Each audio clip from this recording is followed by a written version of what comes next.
The screen fades into a busy hospital lobby. A young, exhausted nurse grips her stomach, tears streaming down her face. Her name, Sierra Vance. She's just discovered she's pregnant, and her husband, he isn't really her husband. He's a billionaire playboy who used her like a game. And now she's alone, terrified, and humiliated in front of everyone. But then a powerful man steps forward, calm, cold, and commanding. He looks at her and says words that will change her life forever. She is my wife now. In that moment, everything she thought she knew about love, betrayal, and power is about to shatter. And the fight for her life, her dignity, and her unborn child has only just begun. Welcome to the Mr. James Family Channel. We're about to dive into a story full of twists, heartbreak, and surprises. But first, smash that subscribe button and let me know in the comments where you're watching from. Sierra Vance was midway through recalculating a chemotherapy drip rate when the alarms cut through the oncology ward's steady rhythm. Not the shrill, catastrophic kind that meant cardiac arrest. These were sharper, controlled, fast. The sound of incoming trouble. Stretchers rattled somewhere down the corridor. Shoes slapped tile in quick succession.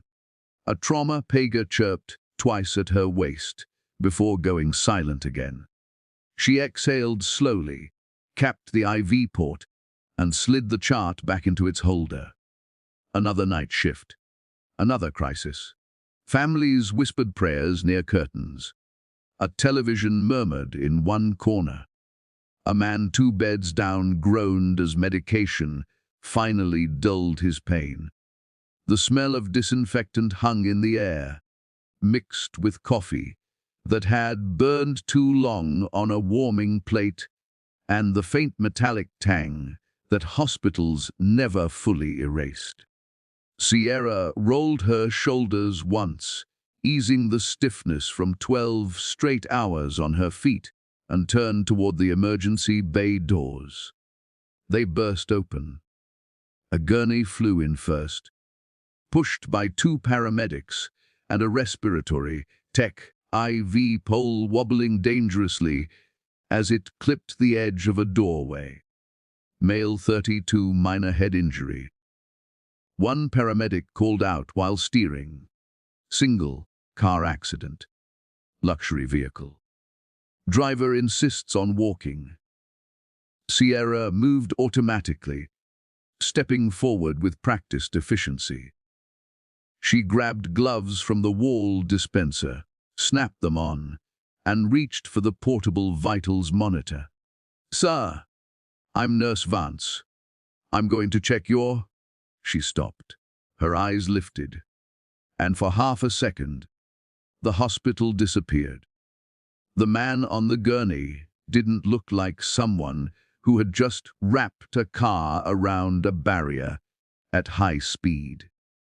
His suit was charcoal, gray and perfectly tailored, pressed so sharply it caught the fluorescent lights along its seams. A gold watch peeked from beneath his cuff, unscuffed. Diamond-studded cufflinks glinted as he shifted his wrist, bored rather than injured. There was a faint smear of blood at his hairline, small enough that it looked almost decorative instead of alarming. What made Sierra pause, though, were his eyes. Bright blue, unnaturally clear, the kind that belonged on billboards or magazine covers, not under trauma bay lighting. He was smiling. Not the nervous, shaken smile of someone relieved to be alive. The relaxed, proprietary smile of a man who assumed rooms rearranged themselves to suit him. Sterling Whitmore Ithuru.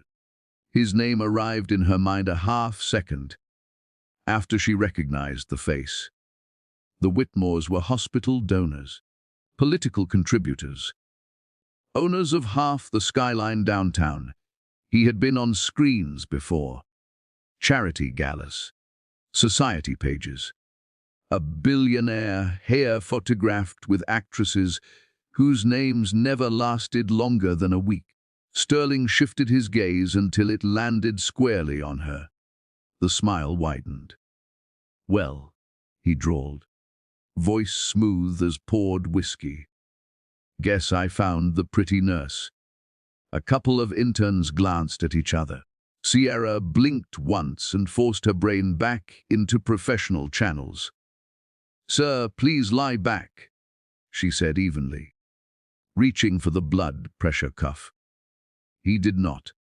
Instead, he pushed himself up on one elbow with careless ease, as though the gurney were a chaise lounge at a private club.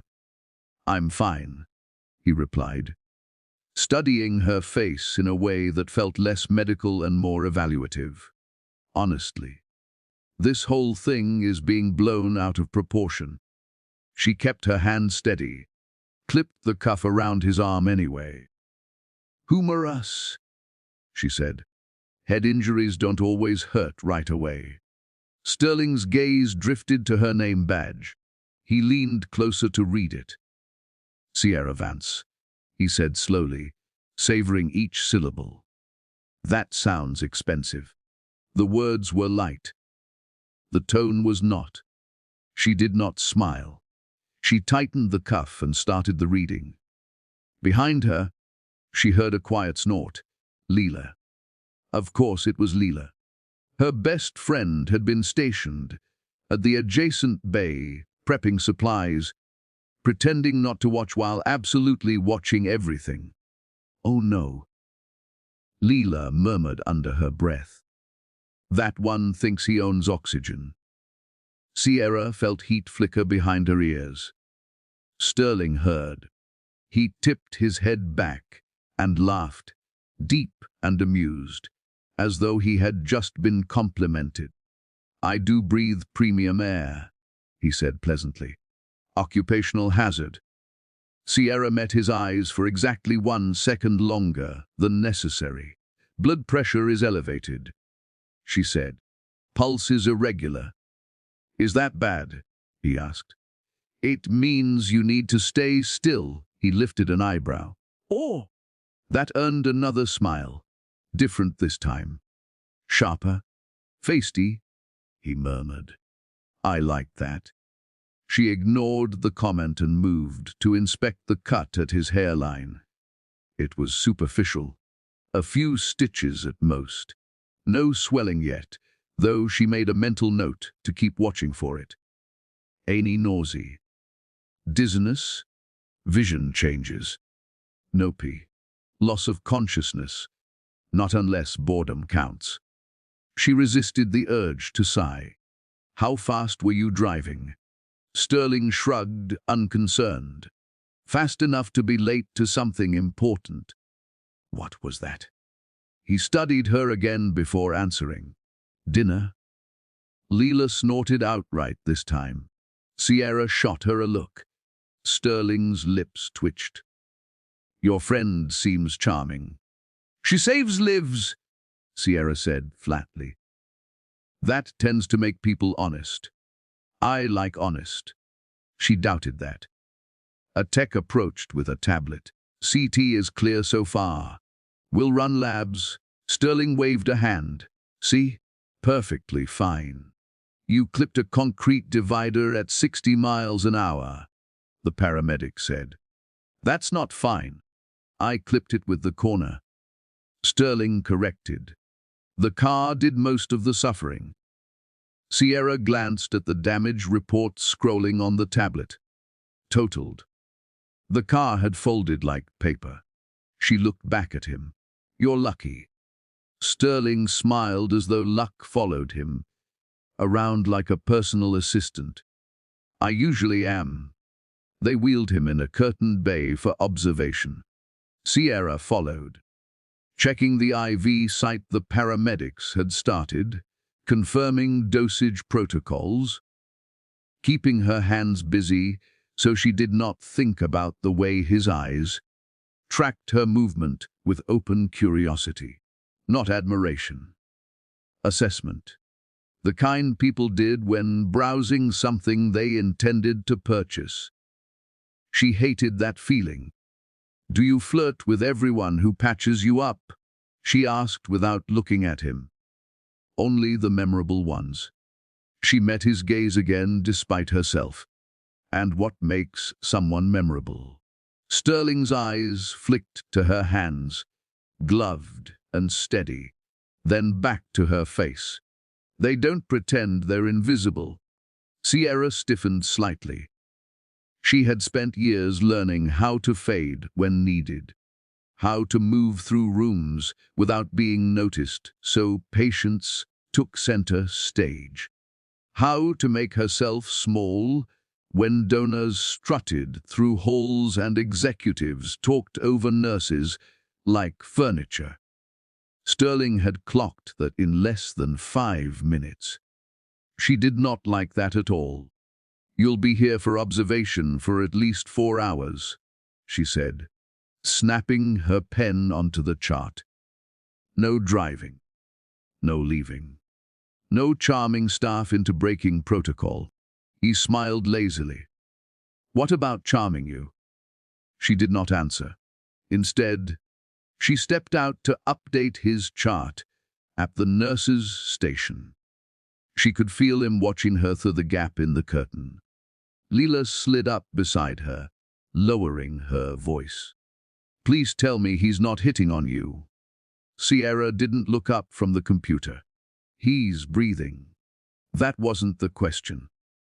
"Yes," Sierra admitted. Leela grimaced. "Of course he is.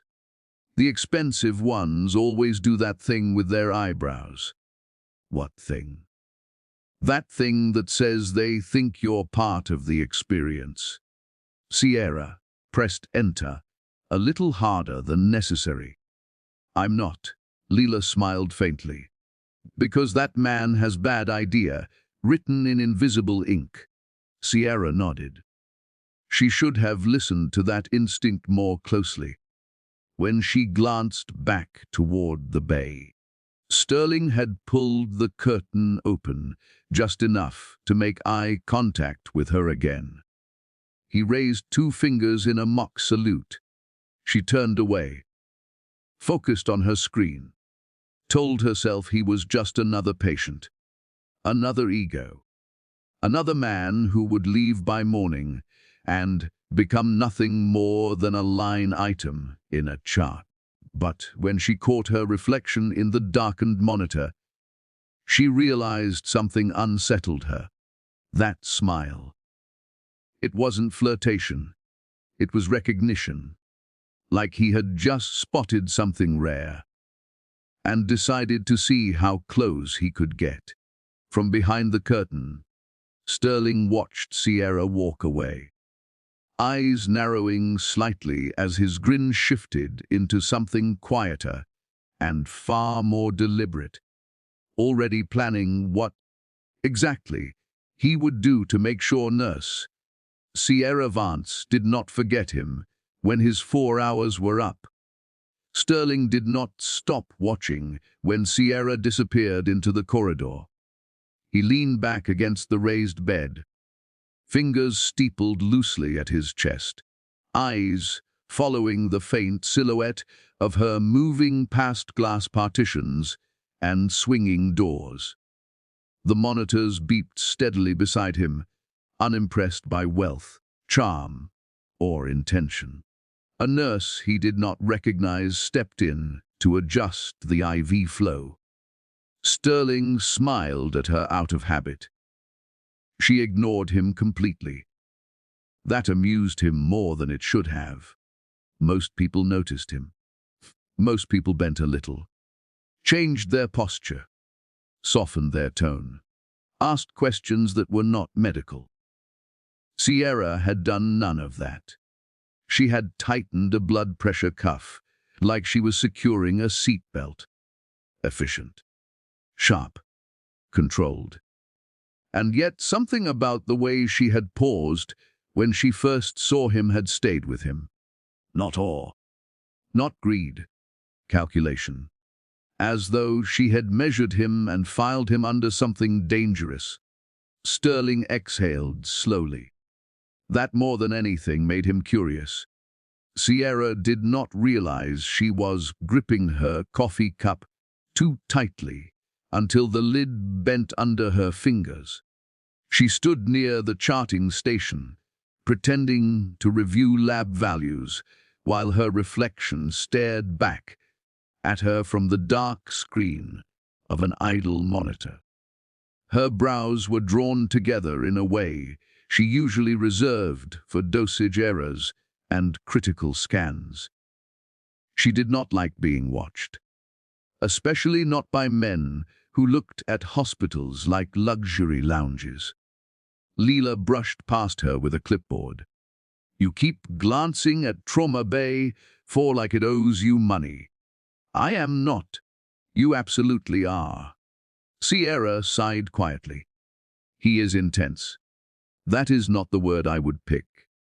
What word would you pick? Leela leaned closer. Predatory. Adjacent. Sierra snorted despite herself.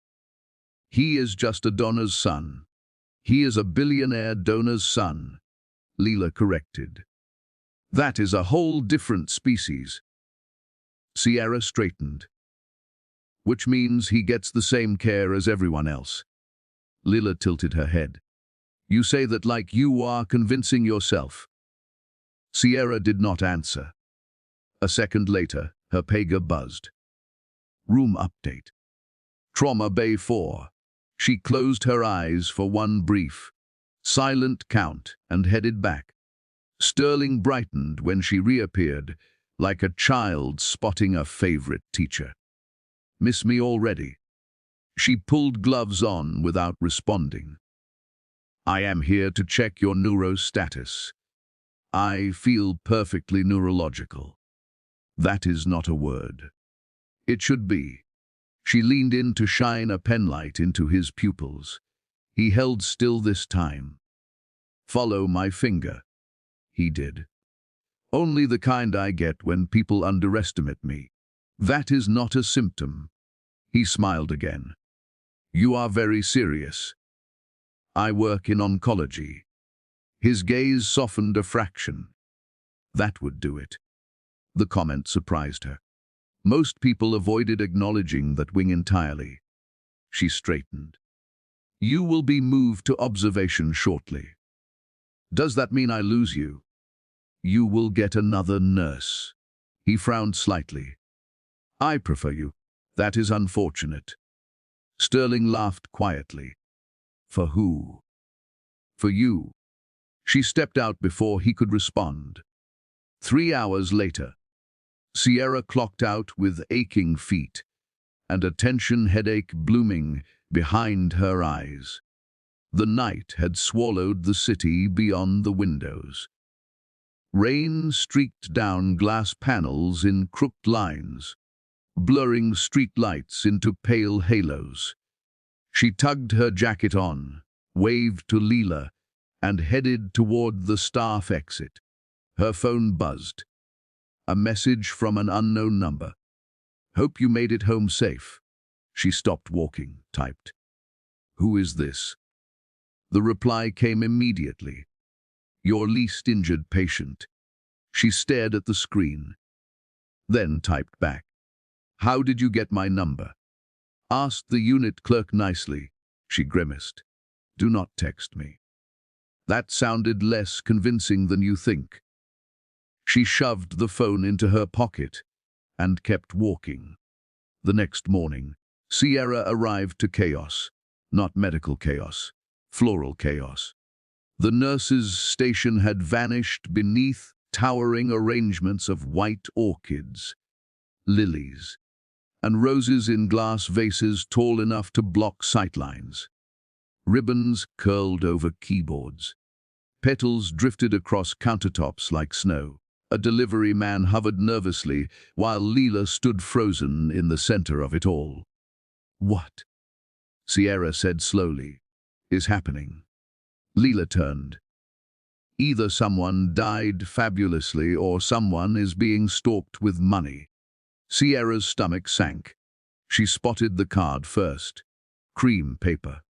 Embossed gold letters. "For the woman who kept me from boredom, SW." She closed her eyes.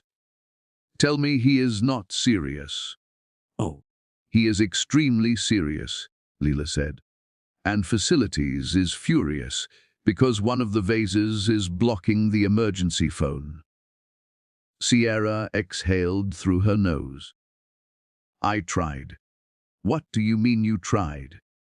The delivery man raised a hand weakly. The sender prepaid for 12 hours. And there are more in the truck."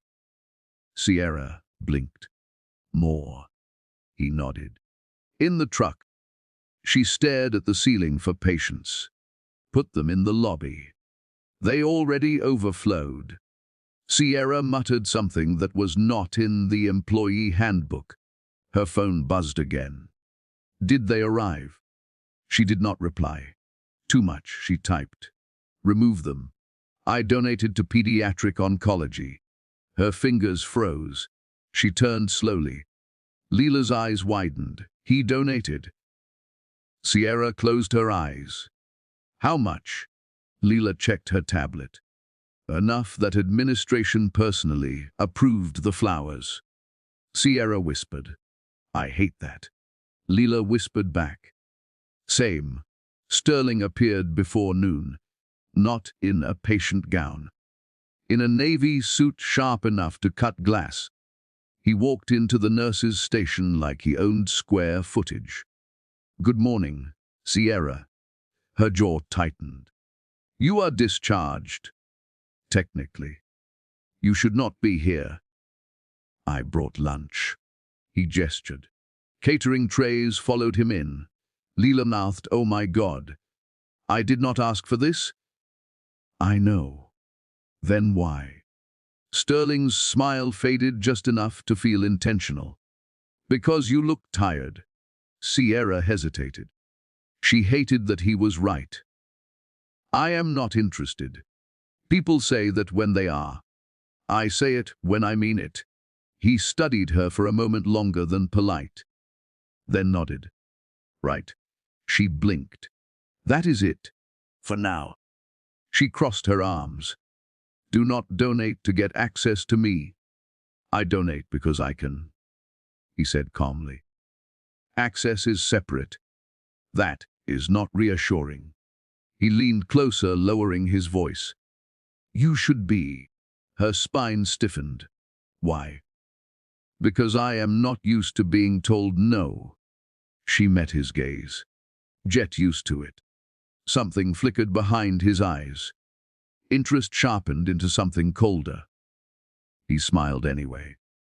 "I think I will."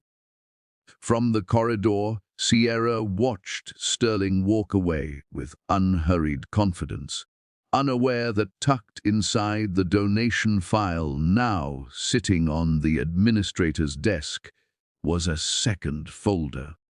One marked with her name in neat black print, requested personally by Sterling Whitmore, before he ever left the hospital.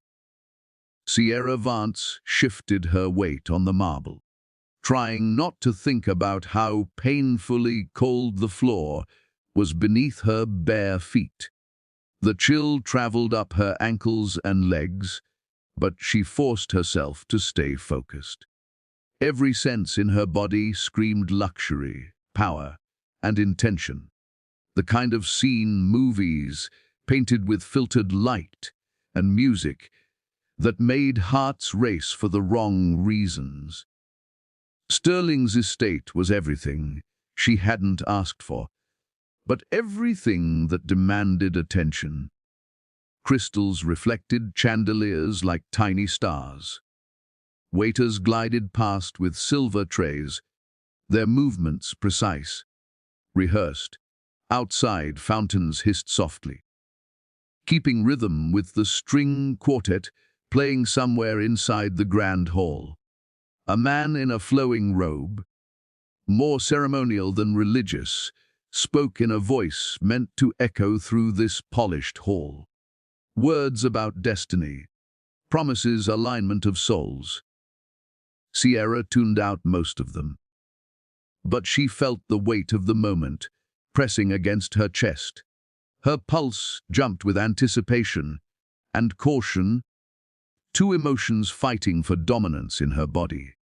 Sterling stepped forward, elegant and composed, slipping a diamond ring onto her finger. The metal bit into her skin slightly. A reminder that beauty and comfort came at the cost of pain. He leaned closer, speaking softly, temporary. Legal part waits till my merger clears. His words were casual, but they dripped with authority. He had rehearsed them. They were meant to persuade, to lull. Sierra hesitated, a flicker of unease creeping through her chest. Her instincts, honed from years in high-pressure medical situations, whispered questions she didn't dare voice. "You trust me, right?" Sterling asked, his eyes holding hers with that unnerving intensity. She did. She trusted him because he had spoken about children, as if they were already part of their future. She trusted him because he had sent anonymous donations to cancer patients, making her feel, however briefly, that he cared about things beyond himself. She trusted him because he had brushed her hair back from her forehead one night, when she had nodded off at a chart, falling asleep in the quiet hum of the oncology wing. That small act had felt like genuine kindness. Sierra's vision blurred for a moment with all the lights, music, and expectations. She did not notice the driver standing stiffly behind the officiant, hands clasped, watching silently. Nor did she register the thin folder placed carefully on a side table, marked with her name in neat black print. When Sterling spoke again, her focus returned to his voice, smooth as silk. The man in the robe continued reciting phrases, invoking luck and blessings, prosperity and harmony. She nodded politely, a small, automatic gesture. Sterling's hand rested lightly on hers as the words washed over her. "You'll be fine," he murmured, his breath brushing her ear. "Everything is in place." She took a breath, inhaling the scent of fresh flowers, polished wood, and that faint, infuriatingly expensive cologne he always seemed to wear. She glanced down at her hand. The ring caught the light, reflecting in sharp shards across the marble. It was beautiful, dangerous, perfect. A waiter passed, bowing slightly, offering a champagne flute to Sterling. He shook his head, and the tray moved on. A faint ripple of envy passed through the crowd of onlookers, friends, family, distant acquaintances, all of them watching. They thought they were here for a wedding. Sierra tried not to think about how every single person in the room was paying attention, judging, waiting for something to go wrong. She remembered the small gestures Sterling had made over the past months. Quiet conversations, carefully orchestrated kindness, moments that felt intimate, even when they were public. He had built this scene for her in ways subtle and grand, coaxing her into believing something real. Sierra exhaled slowly. She trusted him. She believed in the ceremony, if not the paperwork. The officiant raised his hands, signaling the final words. Sterling's eyes found hers again, and he smiled. It was warm, disarming, just enough to make her relax. "You're incredible," he said softly. "And today, you are mine." Sierra's lips curved into the tiniest smile, heart fluttering with a mixture of excitement and nerves. She imagined a life beyond long hospital nights, beyond the endless calls and bleeps of the ward. A life with him. Possibly, if she allowed herself to believe in it.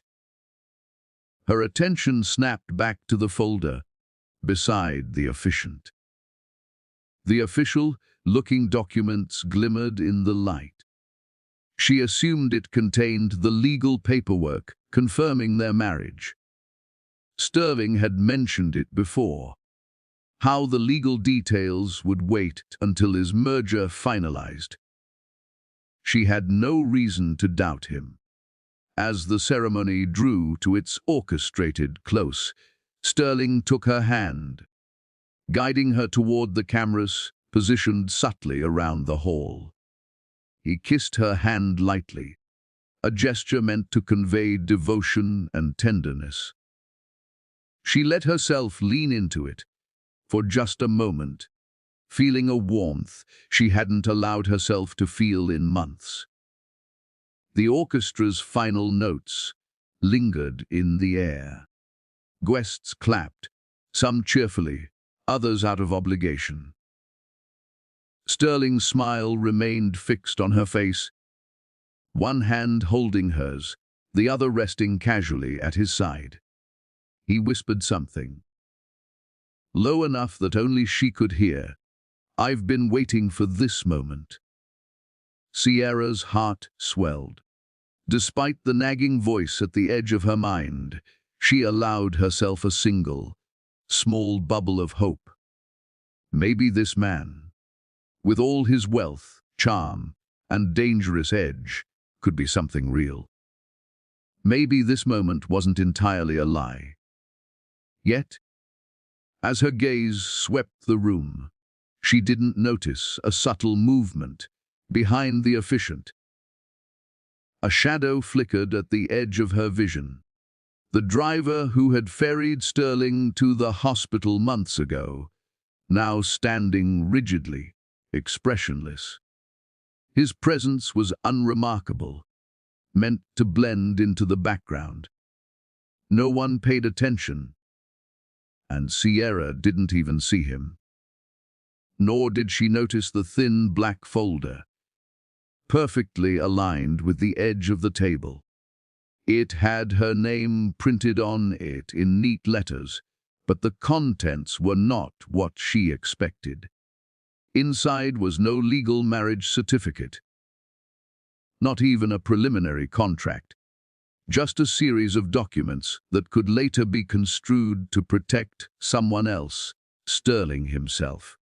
Her mind, wrapped up in the music, the flowers, and Sterling's words, didn't process the subtle misalignment of trust and reality. She didn't see the small smirk that crossed the driver's lips when no one was watching.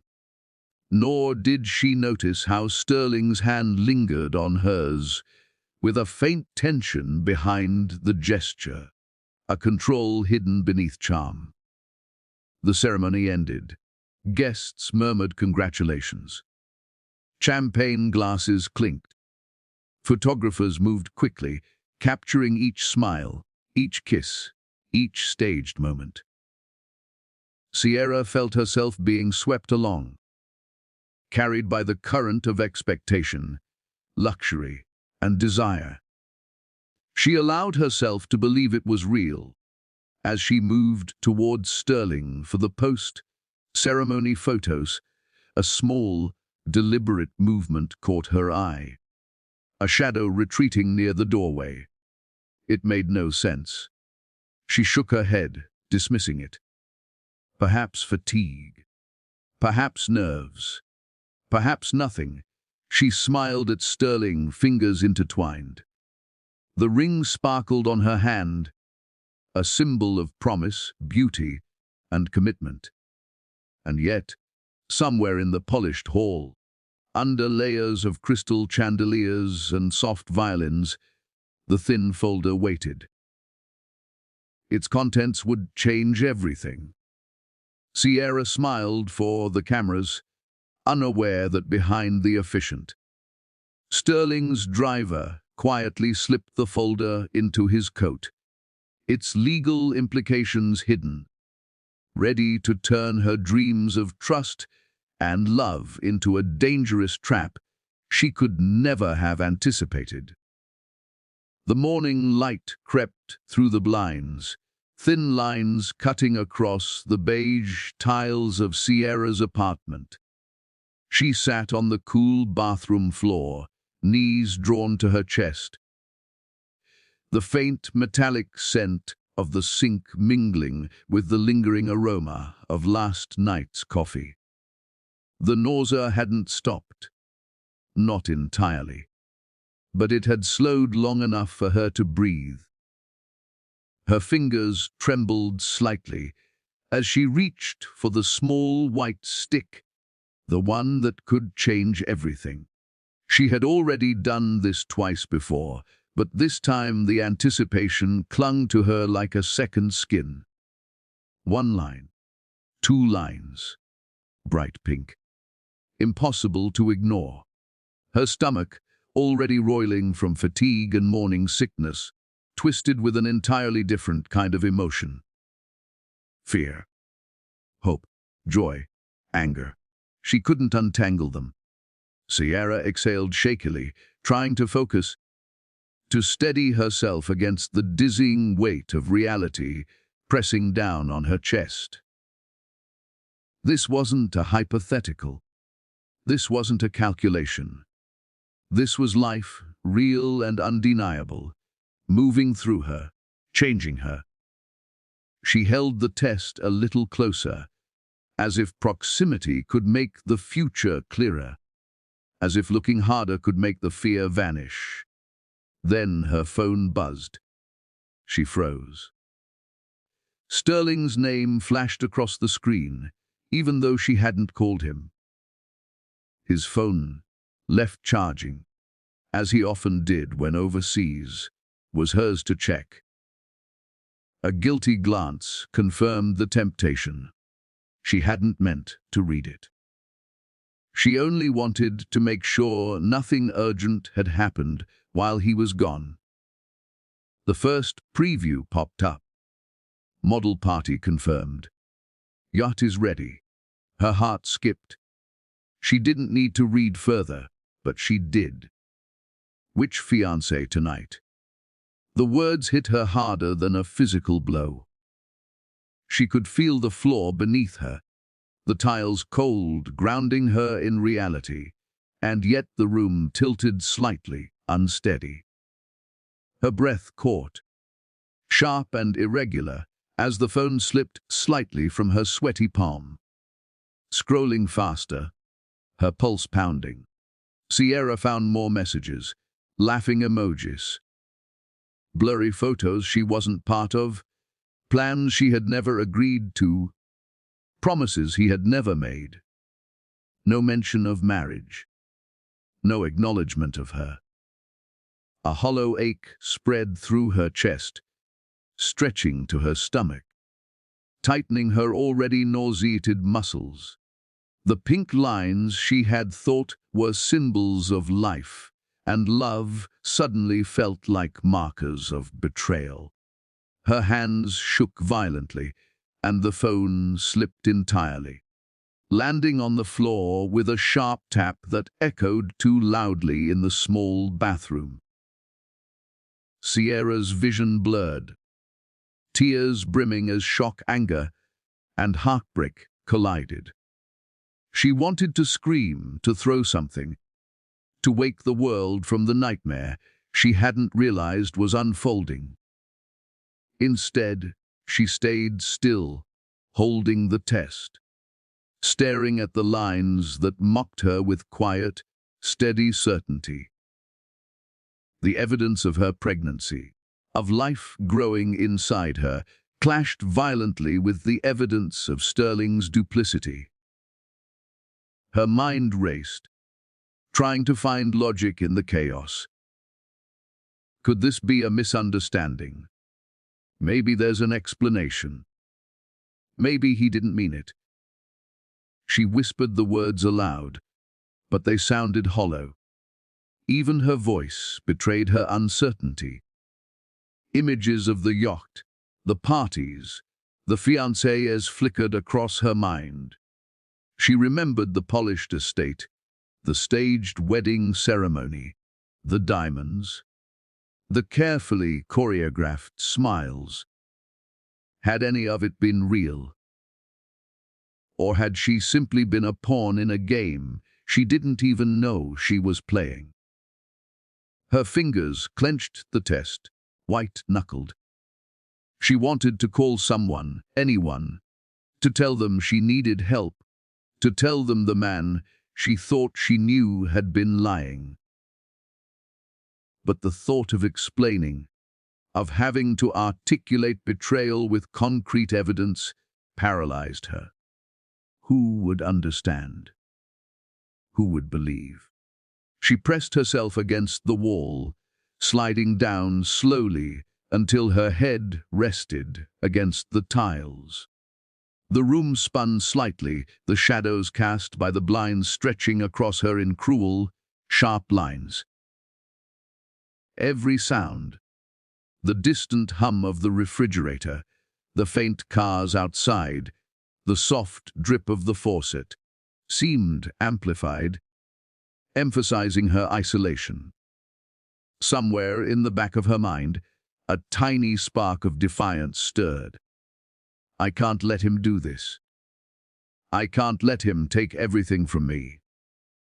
She closed her eyes, inhaling sharply, trying to center herself. But the phone buzzed again. Another message. She didn't pick it up. She couldn't. And she didn't want to know. Not yet. Not until she could figure out how to survive the betrayal, the shock, the reality of being pregnant alone.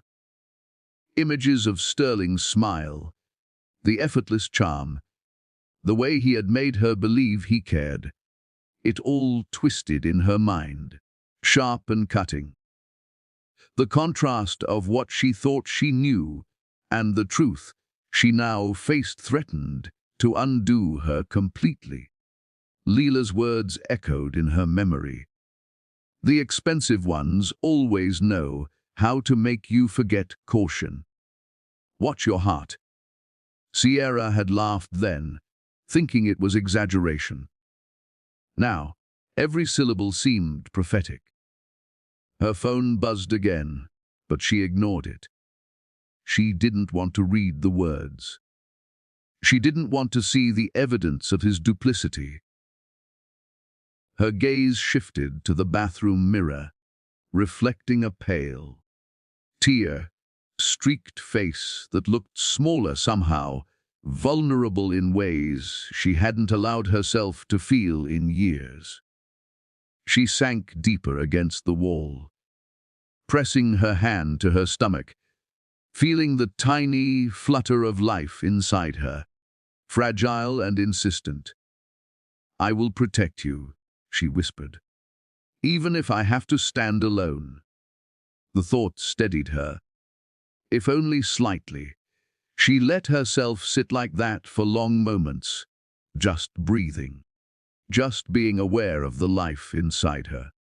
The world outside, the lies, the betrayals, the wealth and privilege she had assumed she could trust, seemed distant, muted.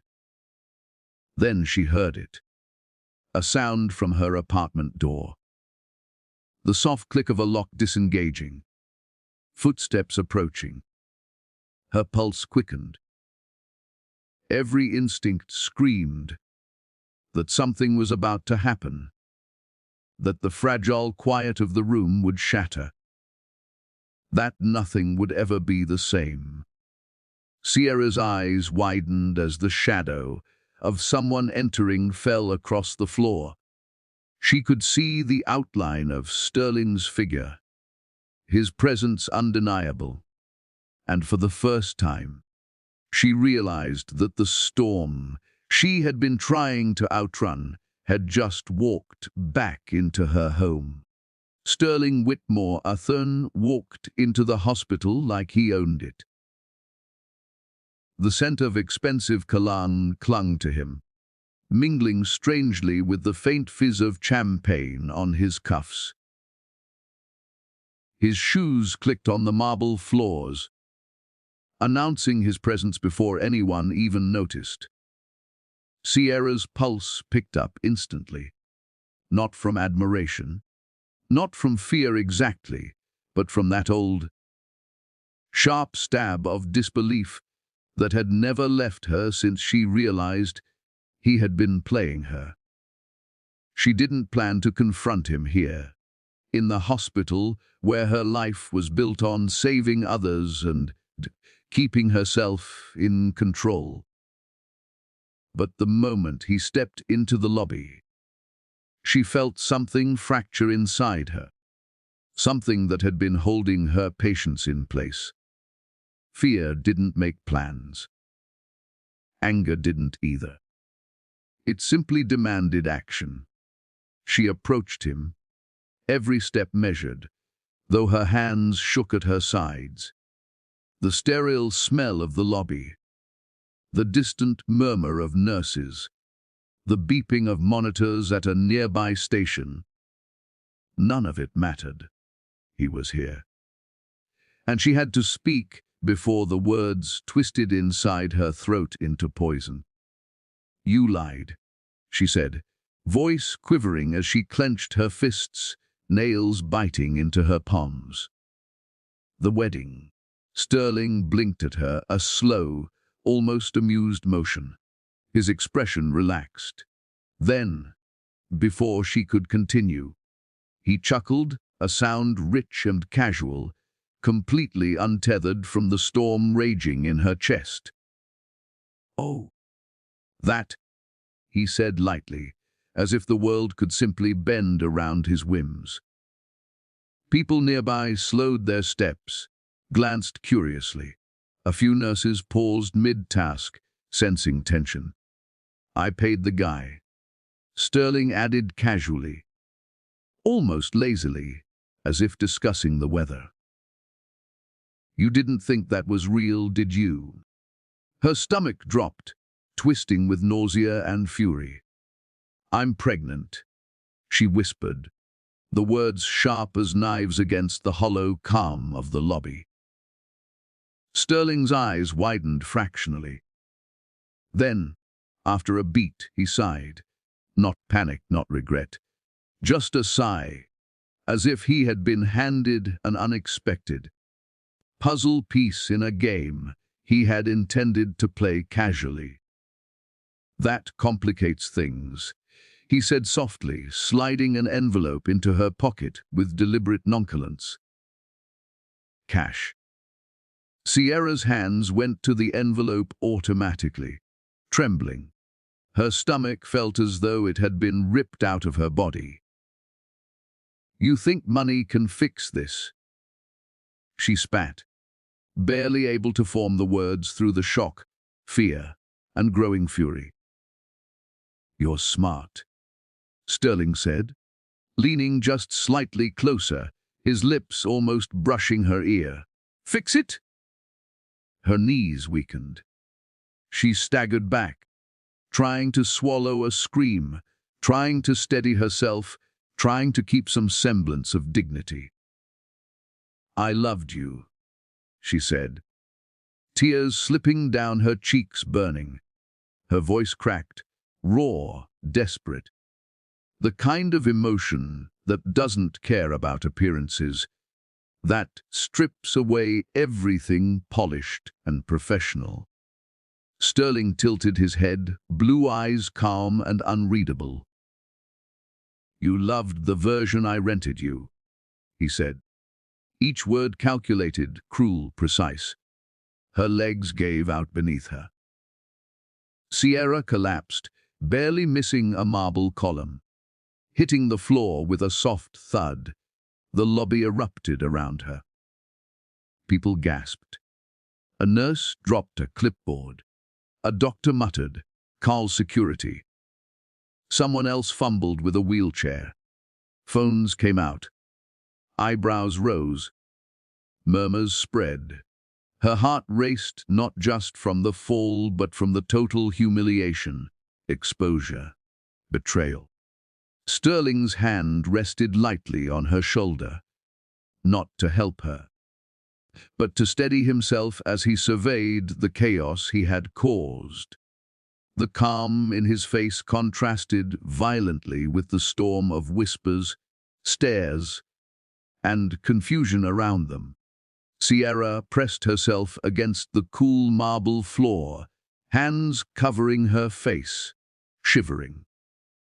She could feel every heartbeat in her chest, each one echoing Sterling's betrayal. She could hear snippets of what people were saying. Pregnant. He's serious. The millionaire, Whitmore. Their voices collided with her own thoughts. Leela's figure appeared suddenly from the crowd, eyes wide, rushing toward her. Sierra! "Are you okay?"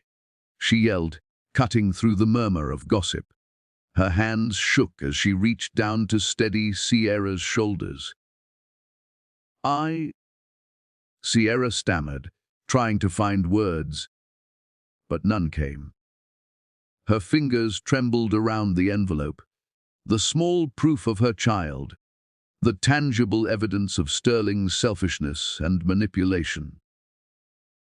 Sterling, standing a few feet away, watched with that same unreadable expression, calm, collected, untouched, as though the world and the people in it were mere extras in his carefully scripted life. A doctor approached, frowning, gesturing toward her on the floor. "Mum, you need to sit up. Are you injured?" Sierra's eyes fluttered open, the harsh glow of fluorescent lights cutting through the fog of shock that clouded her mind.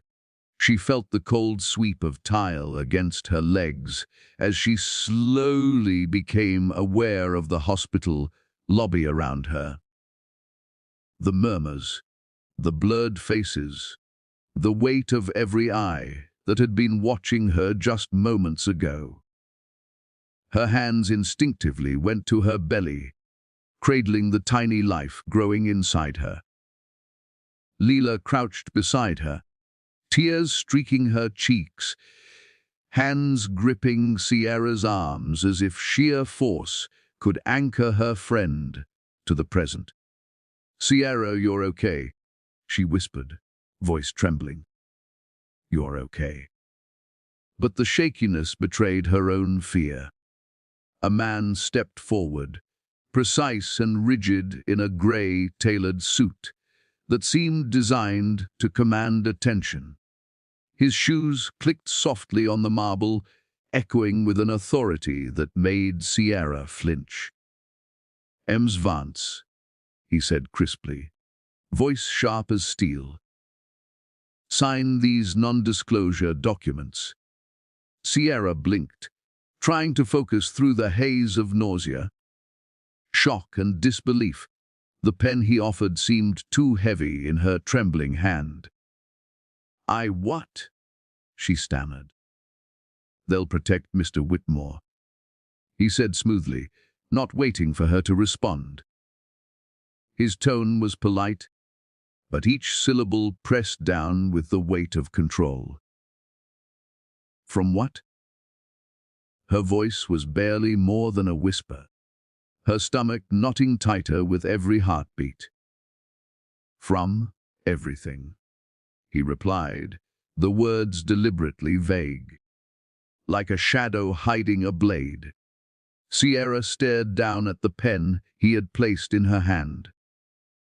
Her fingers shook violently, gripping it as if it were a lifeline, as if the act of signing could somehow stabilize the chaos surrounding her.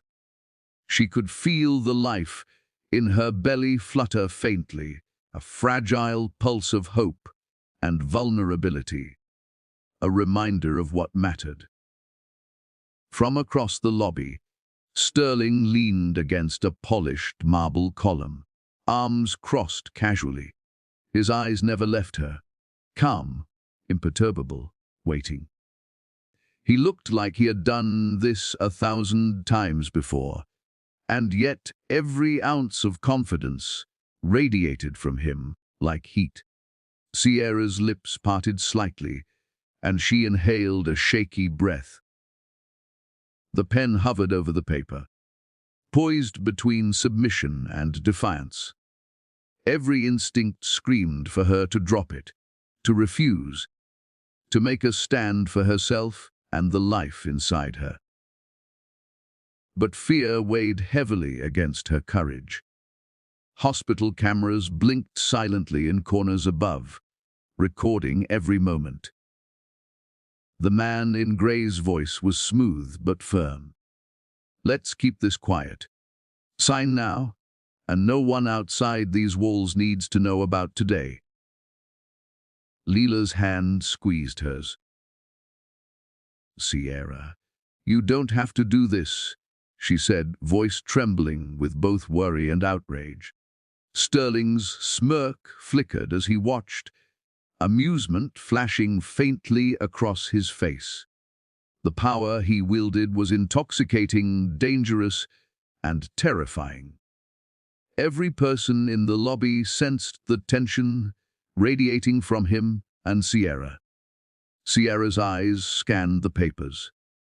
The legal jargon blurred together, clauses, indemnities, non-specific obligations, loopholes crafted to protect one person, and one person only.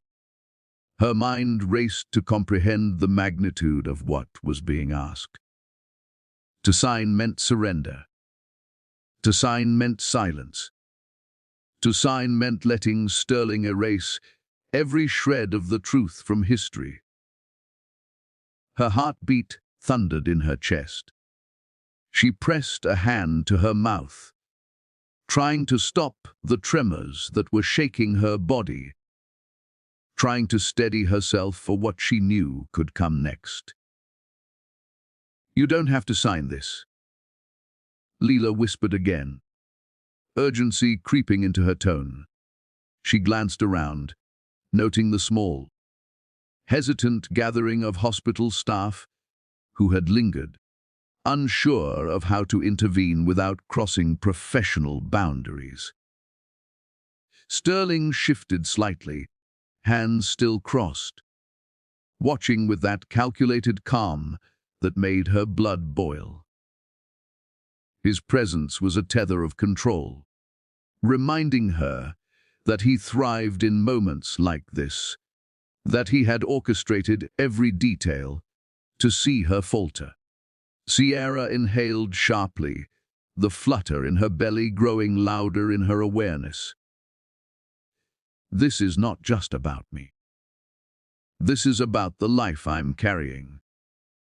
She thought about the months of care, the late nights in the oncology ward, the patients she had saved, the life she had always fought to protect. And now, standing here, she realized that she couldn't allow someone else, someone like Sterling, to write the rules. The man in grey leaned closer, the pen pressing lightly against her fingers, urging her compliance. "This is in your best interest," he said, voice low but firm. And his? Her stomach churned violently. Her hands trembled as she let go of the pen, pushing it away from the paper. Silence filled the lobby. Even Sterling blinked, surprised at the defiance, though only for a moment. "You're mistaken," she said, voice trembling yet steady enough to carry across the space. This is not in my interest. Or anyone's. I will not sign it." Sterling's lips curved into the faintest, sharpest smirk, the kind that didn't promise kindness but challenge. "Bulled," he said softly. his voice carrying just enough to make the statement sting. The lobby seemed to constrict around them. Conversations ceased. Cameras continued to hum silently. Staff members exchanged glances, some impressed, some terrified. The tension was palpable. The man in gray's jaw tightened. He adjusted his stance, clearly weighing his options. Ms. Vance, you may not understand the ramifications. But this can escalate quickly, he said. His tone was no longer casual. There was threat hidden beneath the politeness, a warning cloaked in legalese. Sierra's mind raced.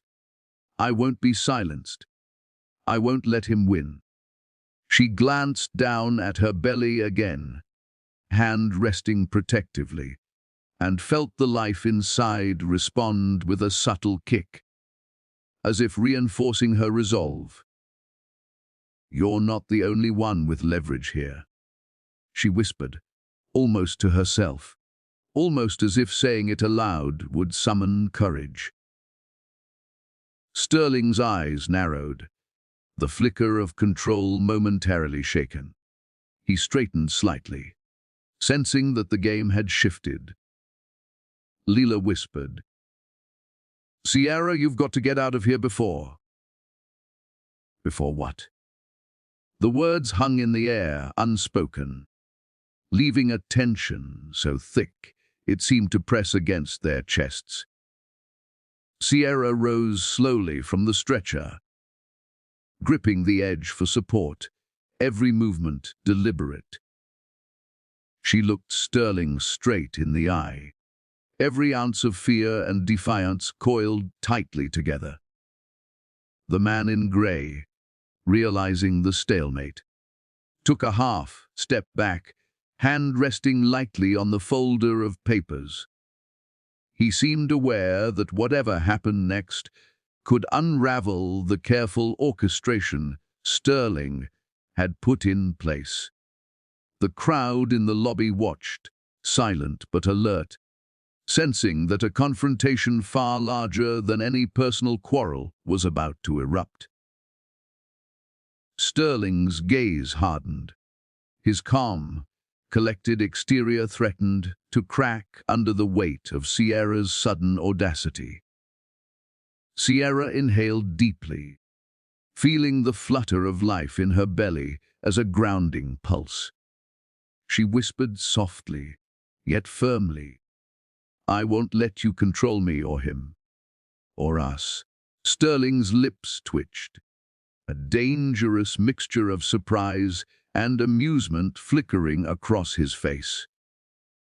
Before Sierra could take another step, the lobby doors swung open and a tall, imposing figure entered, a lawyer and enforcer with ties to Sterling's family, whose presence promised to escalate the battle to a level Sierra had never anticipated, forcing her to confront a truth far bigger than herself.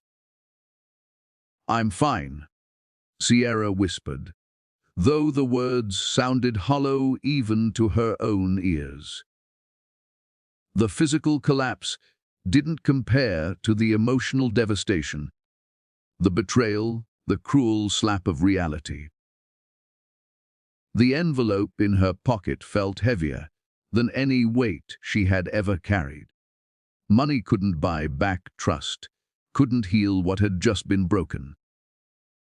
And yet, here it was, a stark, cold reminder that Sterling believed everything, every future choice, could be bought, manipulated, rented, or discarded. Sierra's gaze flicked toward him, narrowing. Her fingers itched to crush the envelope, to throw it at his feet, to scream at him until he understood the gravity of what he had done. Instead, she stayed still, heart hammering, breaths ragged, shivering on the marble, watching him. The lobby had gone silent in parts, people frozen between shock and disbelief. Security appeared, moving cautiously, unsure of how to approach a billionaire in the center of a human disaster. Sterling's eyes met hers, and for the briefest second, there was a flicker, something human, almost imperceptible. Then it vanished, replaced by the mask he wore so well: charm, control, arrogance. Sierra's mind raced. I can't let him win. I can't let this go unnoticed. I have to fight. But the thought collided violently with her exhaustion, her nausea, and the fragile new life she carried inside her. The envelope in her pocket was a threat, a bribe, and a challenge all at once. She didn't yet know how she could turn it into leverage, but she knew instinctively that she had to. She had to survive this, protect her child, protect herself, and somehow extract justice from the man who had lied to her, manipulated her, and humiliated her in the most public, cruel way possible. Leela crouched beside her, whispering urgently, "Do you want me to?" "No," Sierra interrupted, cutting her off sharply, startling even herself. I need to think."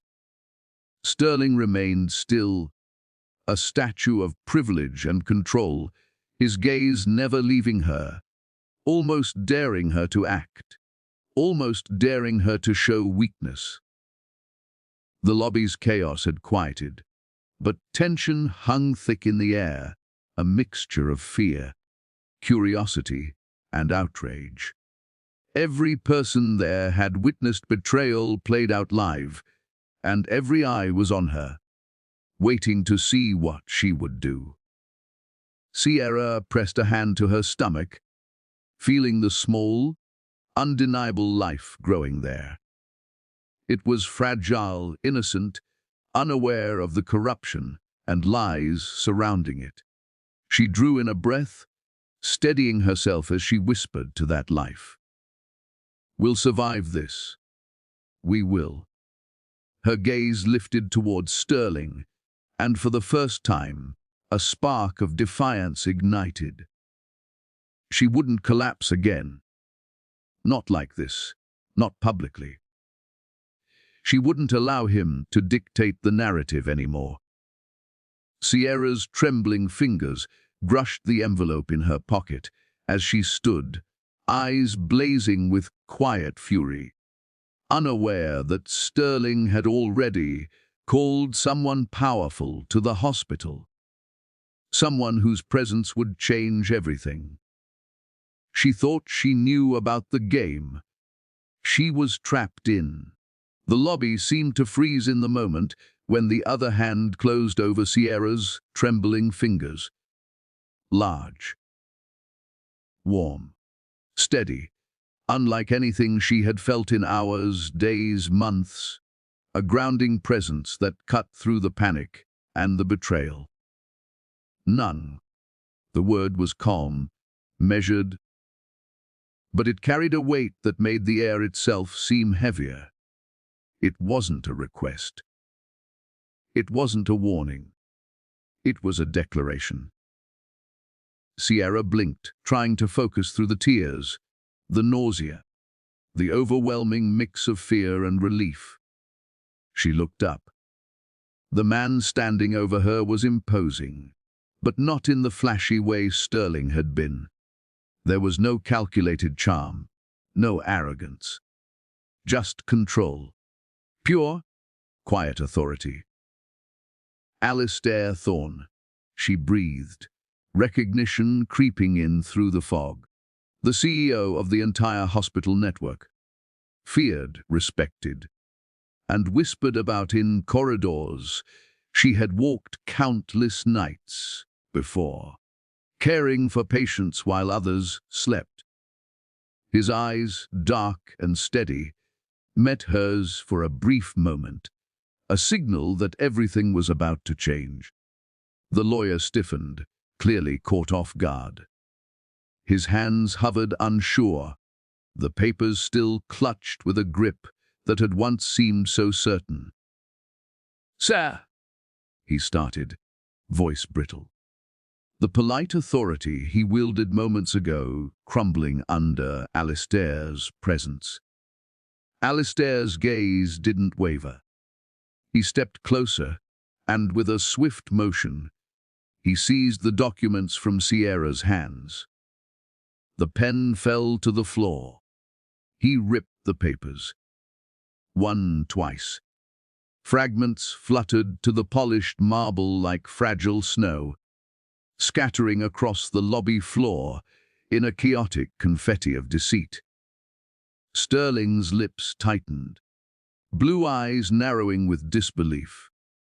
He stepped forward, voice low, dangerous. "This doesn't concern you." Alistair finally turned to him, slow, deliberate, every movement radiating authority. "Everything that happens in my hospital concerns me." His tone was calm, but there was no mistaking the ice beneath the words. A shiver ran down the spines of those watching. Sierra's chest heaved.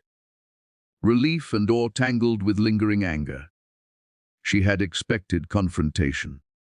But this was different. Alistair's presence didn't just stop the man who had humiliated her. It seemed to pause the world around them. Alistair's gaze softened as it returned to her.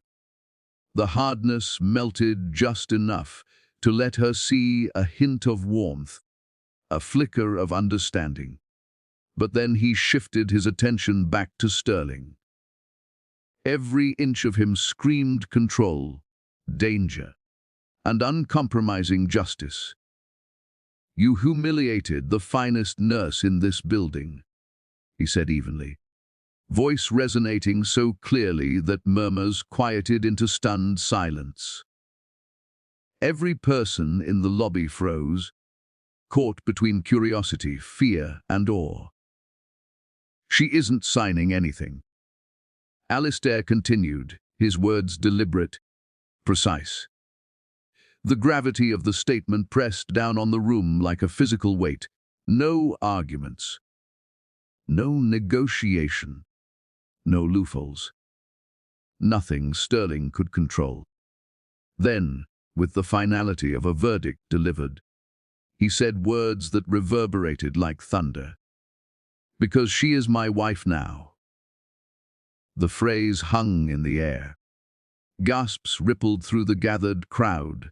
Patients, staff, security, even Sterling's own lawyer. Whispers collided with stunned silence, forming an almost tangible tension in the space. Sterling's mouth opened, closed, then opened again, the wordless shock written across his sharp features. "What?" he managed, finally, voice cracking as the reality hit him in waves. Alistair didn't answer immediately. He stepped forward, sliding his coat over Sierra's shoulders, the action protective, definitive, almost like a shield from the chaos surrounding them. His eyes held hers for a heartbeat, longer than necessary, conveying calm reassurance. "Take her to private care." He instructed the staff nearby, each word clear, leaving no room for misunderstanding. His presence became a barrier around her, a fortress of authority. Sierra felt the weight of the moment press down on her in a different way than Sterling ever had. This wasn't about luxury or manipulation. It was about protection, about acknowledgement, about standing for what was right in a world that often rewarded cruelty and disregard. Security and staff moved swiftly, forming a careful perimeter around her as she allowed herself to be guided toward the private care wing. Her heart still raced from the confrontation, but for the first time in months, a fragile sense of safety bloomed inside her. Sterling stood frozen, arms crossed, disbelief etched into every line of his body. The confidence, arrogance, and control he had wielded like a weapon moments ago evaporated under the gaze of someone who would not bend to him. Leela trailed behind Sierra, worry still in her eyes, but relief faintly softening the corners of her expression. The chaos in the lobby slowly dissolved into whispers and murmurs, the witnesses absorbing what they had just seen. A man finally met with a force greater than his own manipulation. Sierra's fingers rested on her belly instinctively, feeling the life within her pulse steadily. A tiny heartbeat reminding her that she was not alone. Every fragment of torn paper, every gaze, every gasp in the lobby reinforced that Sterling's control was ending. Alistair's hand remained near hers, just enough to be grounding, just enough to remind her she had an ally, a protector, someone who understood both her worth and her vulnerability. The law, the power, and the authority surrounding Alistair created a bubble of safety in a world that had, for far too long, thrived on injustice. He was calm, almost terrifyingly so. But she could feel the energy behind his presence, a promise that no harm would come to her under his watch. Sterling's jaw clenched, and he took a step forward, perhaps hoping to regain a fraction of control, but the mere glance from Alistair froze him mid-motion. Every muscle in his body seemed to tighten as if understanding that the game had changed irreversibly. Sierra inhaled slowly, allowing herself to feel the shift in power, the gravity of the moment. For months, she had been alone, manipulated, belittled, and betrayed. Now, finally, someone had stepped into her chaos and stopped the hand that was crushing her world.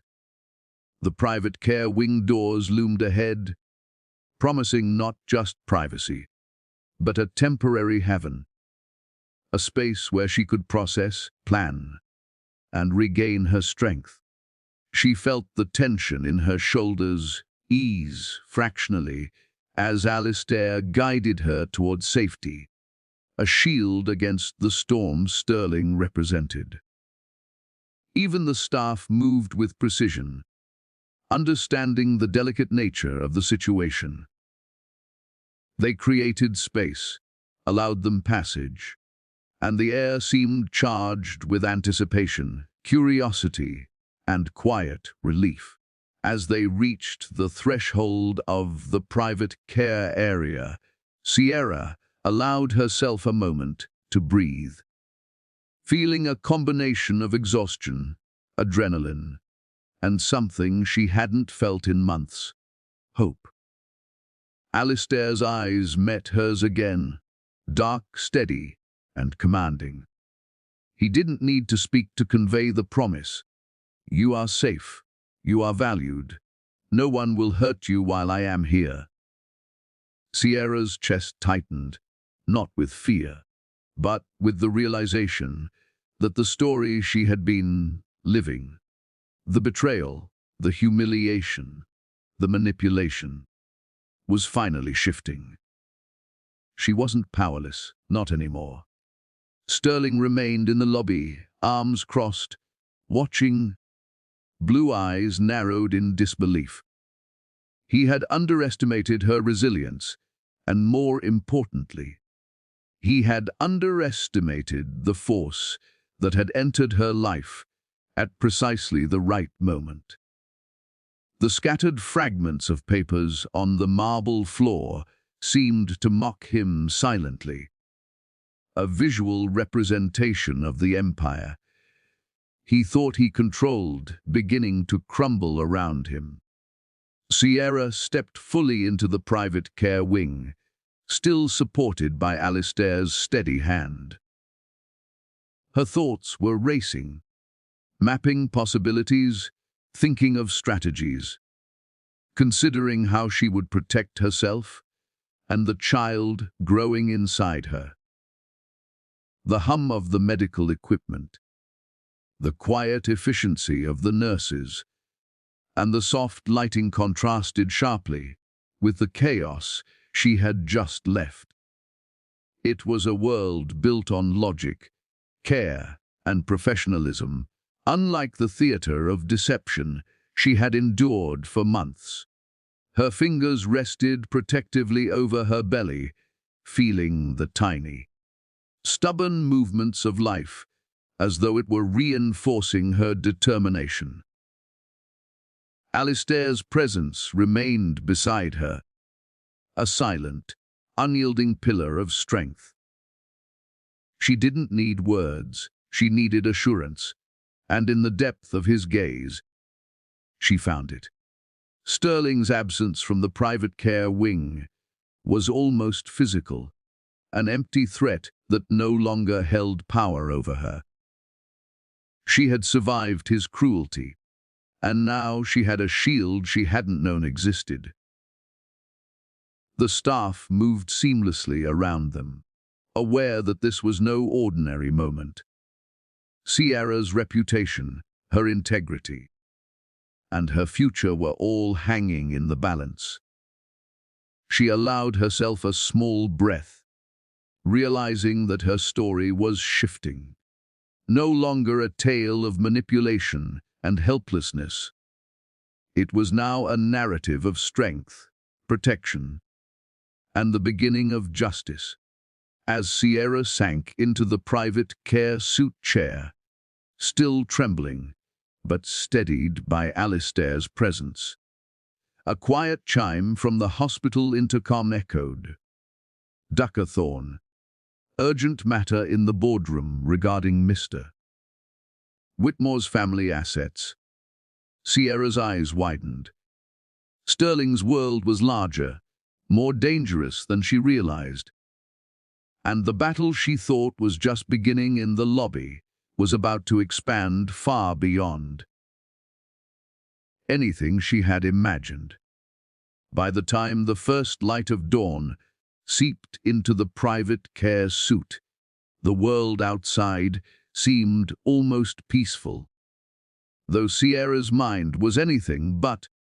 The echoes of Sterling's laughter and the chaos of the hospital lobby lingered in her ears, a haunting reminder of the betrayal she had endured just hours ago.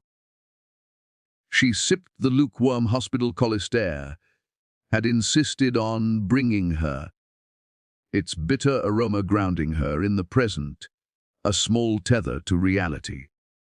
Marcus Hale, Thorne Medical's legal bulldog, didn't waste a moment. Even at this early hour, he had uncovered everything. He strode into the suite, files in hand, his expression sharp and precise, like a predator circling the truth. "Fake efficient," he said briskly, tapping a folder. "Fraud. Emotional manipulation. Breach of conduct clauses in Whitmore family trust funds. Everything's on paper, airtight." Sierra's breath hitched. She leaned against the back of the chair, hands folded over her belly instinctively. The magnitude of the plan Sterling had orchestrated, the meticulous deception, and the legal fallout were colliding inside her like a storm. Before she could speak, a new presence filled the room. Vivian Thorne, a striking woman in her 60s with steel, grey hair and a commanding presence, swept into the suit. She was Alistair's aunt, a long-time board member of the hospital network, and someone whose reputation alone could silence a room. Her eyes scanned Sierra like a protective hawk. "She deserves protection," Vivian said, her voice firm, unyielding. Alistair nodded slightly, acknowledging the weight of Vivian's words. "She deserves justice," he said quietly, the same steady tone that had frozen Sterling in the lobby hours before. Sierra's chest tightened at the sincerity and resolve in his voice.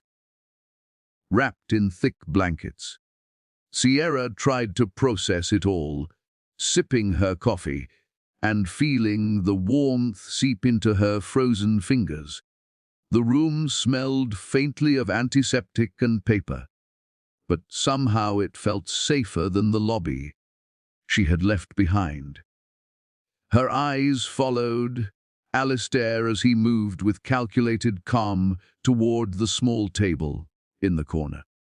"You didn't have to marry me," she whispered, voice hoarse, almost ashamed at the vulnerability she was allowing herself. "I didn't," he replied quietly, glancing at her with a depth that made her stomach flutter. There was no arrogance, no playfulness, just a raw honesty she hadn't encountered in anyone before. She frowned, uncertainty and caution coiling together. "Then why?" Alistair slid a stack of paperwork across the table toward her. His hand lingered on the top sheet, a silent invitation. "We're signed an emergency civil union. Temporary. Your choice what happens next." Sierra's fingers brushed the paper, hesitant. The words on the forms felt heavier than any diamond Sterling had ever pressed into her palm. She could feel the gravity of what she was being asked to accept. The legal framework that could secure her future and the life growing inside her. Her throat tightened, and she swallowed against the lump of disbelief and emotion that had lodged there. "You barely know me," she said softly, eyes lifted to meet his. "I know you work doubles for kids who weren't yours." Alistair replied, voice steady, a hint of admiration threading through the calm. "That's enough to start." Sierra blinked, stunned. The simplicity of the statement contrasted violently with the storm of deceit she had endured at Sterling's hands. Someone had seen her value, her humanity, her selflessness, and it had mattered. Not money, not appearances, not social games. Marcus Hale moved behind Alistair, arranging the documents in neat stacks, prepared to walk through the legal steps.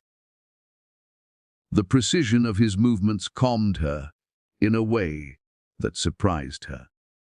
For the first time in weeks, she felt as though someone, not Sterling, not chance, was looking out for her, defending her rights and dignity. Vivian Thorne moved closer, placing a hand lightly on Sierra's shoulder. "Alistair isn't just protecting you," she said softly, eyes sharp and calculating. "He's making sure nothing from that man, Sterling, can touch you or the child. Every loophole has been addressed. Every clause has been considered. He won't let you be exploited again." Sierra swallowed hard, overwhelmed, but also strangely empowered. The morning light warmed the room as though the sun itself were endorsing this shift of power, this reclamation of control over her life. Alistair's gaze met hers again, unwavering, almost daring her to doubt the sincerity behind his actions. "I don't need to know every detail of your life," he said. I don't need to understand everything you've been through.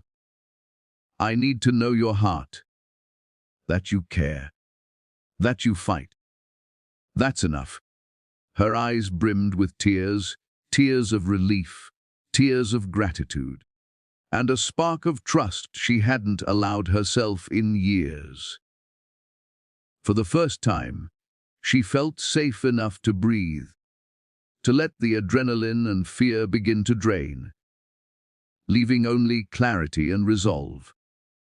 Marcus cleared his throat, pulling her attention back to the paperwork. "We can finalize this as soon as you're ready, Ms. Vance. Everything has been prepared to protect both you and the child." You're in control here. Sierra's fingers hovered over the pen. She thought of Sterling, the envelope, the humiliation in the lobby. She thought of Alistair, of Vivian, of the unseen networks of support that now surrounded her. The contrast was sharp, almost painful in its clarity. Alistair remained silent, letting her decide. He didn't push, didn't coerce, didn't demand. The quiet patience he offered was a stark contrast to Sterling's chaos, a reminder that power didn't always need intimidation. It could be wielded with precision, respect, and calculated care. Sierra exhaled slowly, the lump in her throat easing just slightly. Her hand pressed against the papers, fingers brushing the pen. The life within her shifted slightly, a tiny kick, reminding her why she couldn't falter, why she couldn't back down, why she had to reclaim control of her story. Vivian stepped back, allowing the moment to unfold naturally, confident that Sierra's strength would guide her choices. Marcus watched, ready to implement whatever Sierra decided, the legal machinery prepared and precise, a silent testament to how thorough protection could be when it was executed with expertise. The air in the room felt charged, expectant like the quiet before a storm, or the moment just before the sun fully rises. Every detail, every flicker of expression, every subtle movement carried weight, significance, consequence. Sierra's mind raced, connecting the legal strategy with the emotional reality. She realized that Sterling's deception had been vast, but it had not accounted for people like Alistair, Marcus, or Vivian. It had not accounted for her own courage and determination. Alistair leaned slightly forward, voice quiet but firm. "This isn't about me. It's about ensuring that what's yours is protected, that the life you're carrying is safe, that no one else can manipulate it. That's why we do this now." Sierra nodded slowly, her resolve hardening with each passing second. The papers were more than documents. They were shields, safeguards, the legal backbone for reclaiming her life. The morning light fell across the stack, illuminating the fine print, the meticulous attention to detail. Every clause, every line, was designed to prevent the kind of cruelty Sterling had inflicted. Sierra's hand closed over the pen, knuckles whitening. She looked at Alistair again, gratitude and determination mingling in her gaze. I trust you," she whispered, the words both tentative and powerful. Alistair's expression softened, but his focus never wavered. "Then we start here, together." The sound of the clock ticking on the wall seemed louder in the quiet of the suite. Every tick a reminder that time was moving forward, that decisions had consequences, that justice was a living, breathing process waiting to be activated. As Sierra prepared to sign the emergency civil union paperwork, a secure message pinged on Alistair's tablet. The words made him pause, eyes narrowing sharply. Meseka. Whitmore is moving assets internationally. Immediate legal action required. Sierra's heart sank. Sterling wasn't finished. And this fight was about to spill far beyond the walls of the hospital. Sterling's empire of entitlement began to crumble before he could fully comprehend it. Accounts froze, as if the world itself had decided he could no longer move freely. Headlines splashed across financial sites and social media like wildfire, announcing the chaos of a trust fund scandal and a scandalous lawsuit. Sponsors, once eager to attach their names to his image, vanished almost overnight, leaving empty logos where influence had once thrived. The air of invincibility Sterling had worn like armor dissolved, replaced by whispers, shock, and the gleam of opportunity for those he had wronged. Meanwhile, in the quiet cocoon of Alistair's private care wing, a very different world unfolded. The sterile beeps and soft hums of hospital equipment became a backdrop for moments that were quiet, intimate, and fiercely real. Alistair brought Sierra soup, careful to make it the kind she could eat even with her lingering nausea.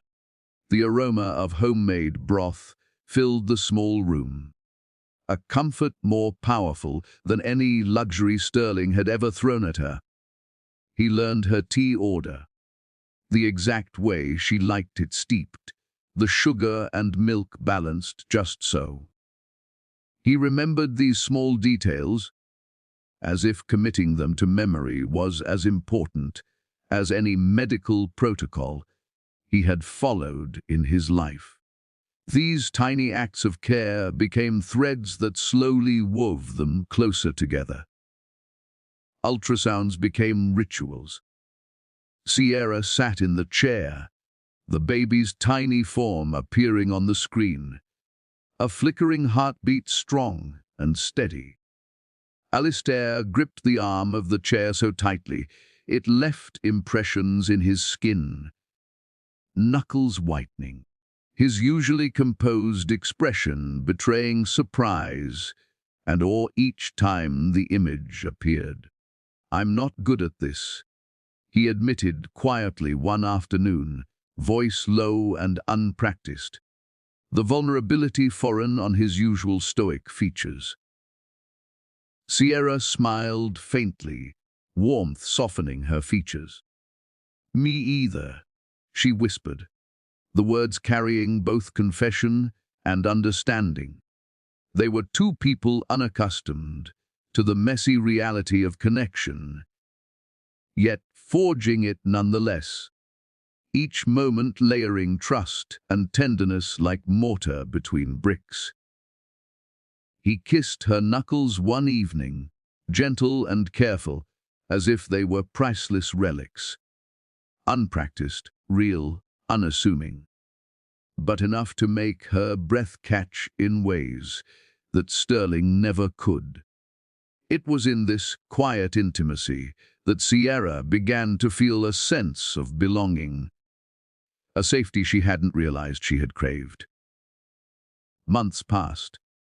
The baby kicked relentlessly, and each movement was met with wide-eyed fascination from Alistair, who laughed as though each surprise were a gift meant only for him. Sierra watched him, heart warming, seeing a side of a man known for control and precision now utterly human in private. Every night, their small apartment in the hospital wing became a sanctuary. Alistair, usually commanding and reserved, would talk softly about trivial things, the weather, a patient's recovery, the taste of coffee. Sierra would listen, laughing at his careful observations, noting the cracks in his composure that made him endearing. Real and accessible in a way she hadn't expected. One night, after the baby had been restless and the ultrasound images replayed in her mind, Sierra whispered softly, uncertain and vulnerable, "Are we pretending?" Her voice carried the fear of those who had been deceived, abandoned, or misled. She needed assurance that this reality was true, that her safety, her heart, and her future weren't merely illusions. Alistair met her eyes, steady, unwavering. His expression was calm, deliberate, and terrifying in its intensity, yet reassuring all at once. "No," he said, a single word that resonated like a vow. No pretense, no manipulation, no hidden agenda. Just truth.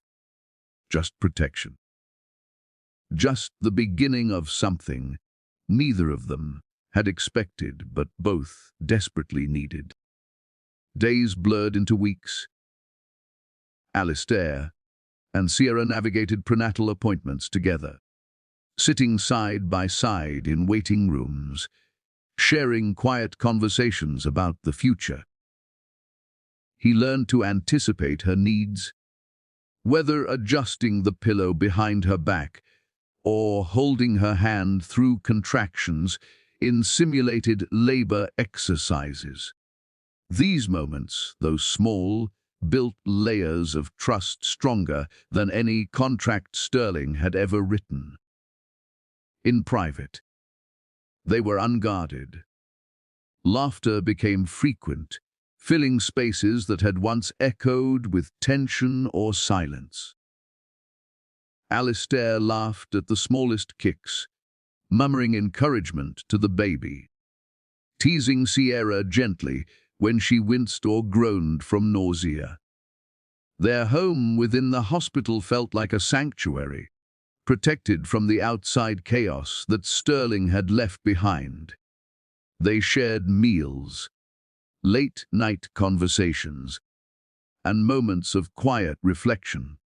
Sierra taught Alistair patience in ways the hospital walls hadn't, and he offered her protection in forms both tangible and invisible. The dichotomy between their public and private selves was stark. In private, vulnerability was not weakness. It was a bridge between two hearts seeking stability in a storm of previous betrayals. Alistair, untrained in matters of love and domestic life, adapted slowly. He made mistakes, misstepped, and apologized with sincerity that melted the remaining walls Sierra held around her heart. Each correction, each act of care, was a demonstration of investment, of authenticity, of a life rebuilt with intention rather than coercion. Sierra began to see Sterling not as a threat looming over her, but as a shadow of the past. The real world of danger remained: legal battles, media scrutiny, the faint threat of revenge. But inside these walls, with Alistair beside her, Sierra discovered a rhythm, a normalcy that was once unimaginable. They decorated a small corner with baby items, choosing colors and fabrics together. Every decision was collaborative, intentional. Alistair listened when Sierra expressed preferences, validating her instincts with quiet admiration. The act of choosing tiny items, planning small futures, anchored Sierra in the tangible reality of her autonomy and growing family.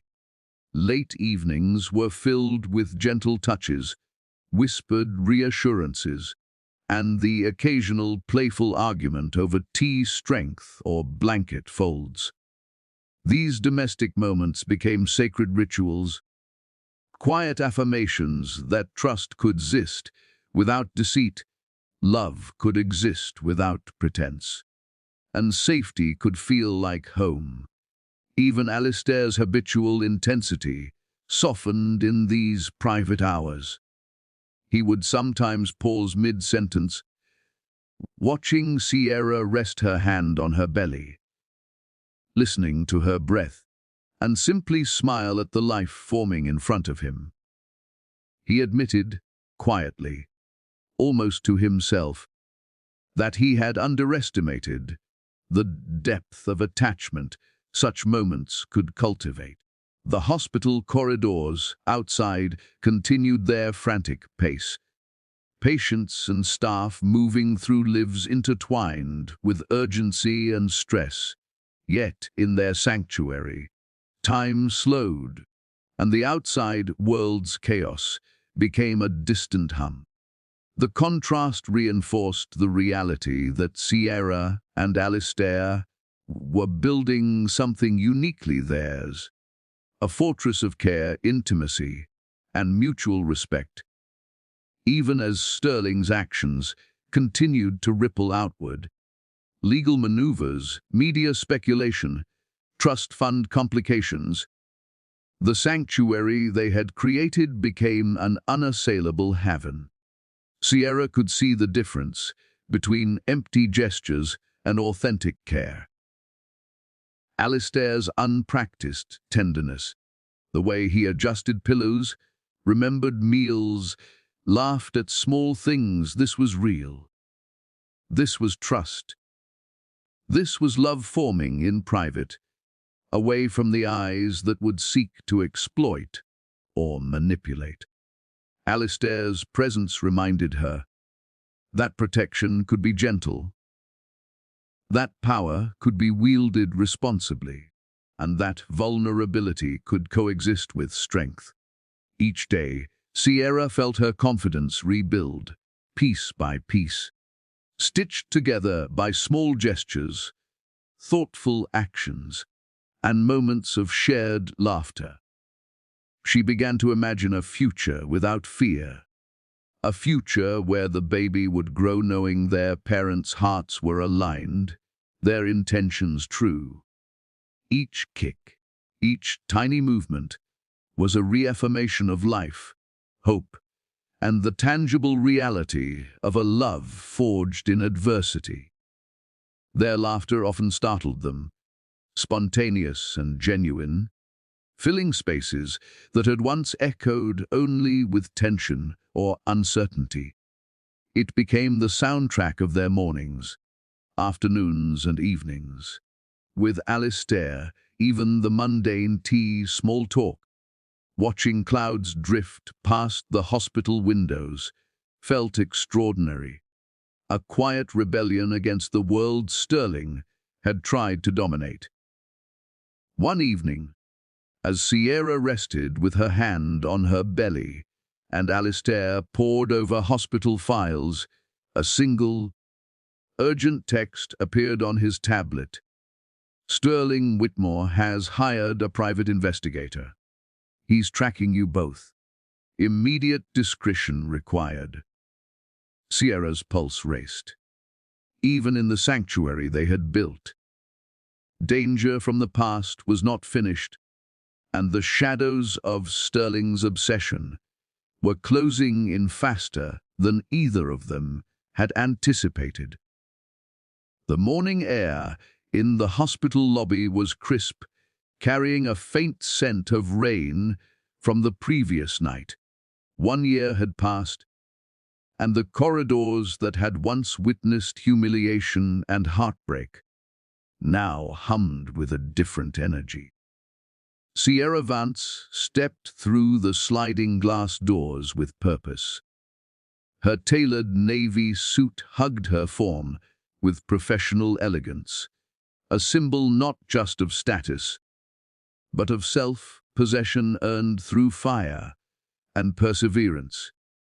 Her board badge caught the light, glinting like a small beacon. Head of Nursing. The weight of the title was heavy but deserved. a testament to every sleepless shift, every patient saved, and every boundary she had fought to reclaim. Alistair Thorne waited near the main entrance, holding a baby carrier with ease that belied his broad shoulders. His gaze lifted when he saw her, eyes softening in that quiet, commanding way that had made her heart trust him completely. Their connection, once forged in chaos and protection, had deepened into a partnership grounded in mutual respect, love, and shared purpose. He didn't need words. Sierra's smile, fleeting but radiant, conveyed enough. The lobby buzzed around them, yet time seemed to momentarily stretch as the world adjusted to the image of their family. Patients, nurses, and visitors alike paused to watch, their story now whispered in hallways, a cautionary tale of betrayal transformed into triumph. It was the kind of moment Sterling had never understood. Power wielded without cruelty, authority paired with humanity, and victory measured in love rather than arrogance. And then Sterling appeared, a thin figure at the entrance, arguing with security, his once pristine tailored suits replaced with a wrinkled coat that hung loosely on his frame. No chafia, no entourage, no gold cufflinks sparkling as he laughed his way through life. Just a man diminished by his own choices, standing in a space where he had once believed himself untouchable. His blue eyes, once artificial in their arrogance, flicked toward Sierra, recognition flashing briefly, but so did disbelief, shame, and a flicker of desperation. Sierra didn't slow. She didn't glance. She didn't remember him enough to feel hatred. There was no need. His power, his charm, his cruelty, all of it had evaporated into the past.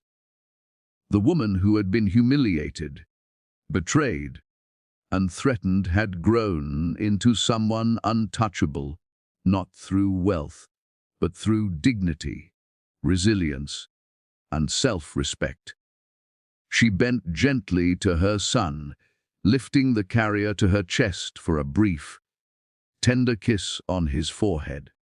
The small life, alive and vibrant, was the purest proof of everything she had endured and survived. It was a quiet victory, a life untarnished by Sterling's deception, nurtured by love and integrity. Alistair's hand found hers, fingers interlacing in the familiar warmth that had come to define safety and partnership. His gaze met hers, steady, unyielding, full of the unspoken promises made in hospital corridors, in quiet ultrasounds, in late night conversations filled with laughter and vulnerability. Together, they were a fortress, unshaken by external forces, a family bonded by choice, not circumstance. Sterling opened his mouth, perhaps to plead, perhaps to demand, perhaps to reclaim, even a fragment of the past he had lost. But Sierra didn't stop. She didn't look at him.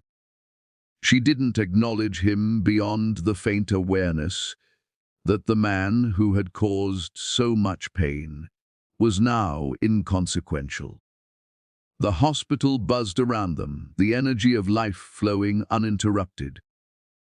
Nurses, doctors, and staff moved through the halls with purpose, but those who knew the story paused just long enough to witness the image.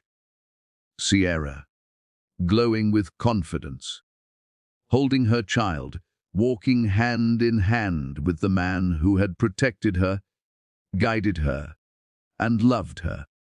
Alistair adjusted the baby, carrier careful to keep their son comfortable, and offered a small, proud smile to Ciara. She responded with a tilt of her head, a quiet acknowledgement of the journey. They had survived together. Each step they took down the corridor echoed with triumph. No pomp, no ostentation, just the quiet certainty of lives reclaimed and rebuilt. Sterling's presence became smaller with every step they took. The man who had once believed himself untouchable now seemed fragile, diminished by the very world he had attempted to control. His wrinkled coat, his solitary stance, his lack of entourage, they were all symbols of his downfall, an empire crumbled by arrogance and deceit, contrasted sharply against the strength of Ciara's integrity and the quiet power of love and justice. They paused at the nurse's station, Ciara adjusting her jacket, checking on her staff with a calm authority that radiated competence and warmth. Her team looked up, respect and admiration evident in every glance. This was her domain now, not because of wealth, but because of the strength she had cultivated through years of sacrifice, heartache, and unyielding dedication. Alistair stood beside her, hand never leaving hers, a silent statement to the worldie. She was protected, supported, and cherished. He didn't need to speak, but the quiet confidence in his stance conveyed a lifetime of promises fulfilled and battles won. Ciara's son stirred in the carrier, tiny fingers curling around her blouse. She bent slightly, whispering softly, a sound so private it was for no one but him. "You are safe," she murmured, voice steady. "We are safe." Alistair's hand rose to brush a strand of hair from her face. "Forever," he said. The single word weighted with promise, commitment, and love. The hospital's hustle continued around them, the world moving as it always had. But for Ciara, Alistair, and their son, the storm of the past had settled. No more humiliation, no more manipulation, no more shadows looming from a man like Sterling. Theirs was a life reclaimed, strengthened by adversity, and built on trust, respect, and unwavering care. Ciara's steps were deliberate, measured, and confident. Every footfall echoed authority, every glance carried warmth, every breath spoke of victory, not over money or status, but over fear, betrayal, and the erosion of self-worth. Alistair and Ciara navigated the corridors like seasoned partners, their bond palpable to anyone who noticed. There was no need for announcements, no need for fanfare. The quiet dignity of their love, their family, and their reclaimed life spoke louder than any public declaration ever could. Sterling lingered a few steps behind, trying to grasp at the vestiges of a world he no longer controlled. He opened his mouth again, but the sound died in the air. No one paid attention. The man who had once commanded rooms, manipulated hearts, and flaunted wealth now found himself invisible, irrelevant, and alone. Ciara and Alistair approached the hospital elevator. She adjusted the baby carrier, feeling the tiny heartbeat against her chest. Life, love, and strength were intertwined in ways Sterling had never imagined possible. The elevator doors closed slowly, marking the boundary between past and future. The hospital lobby, once the stage of betrayal and humiliation, became the backdrop of triumph, recovery, and enduring love.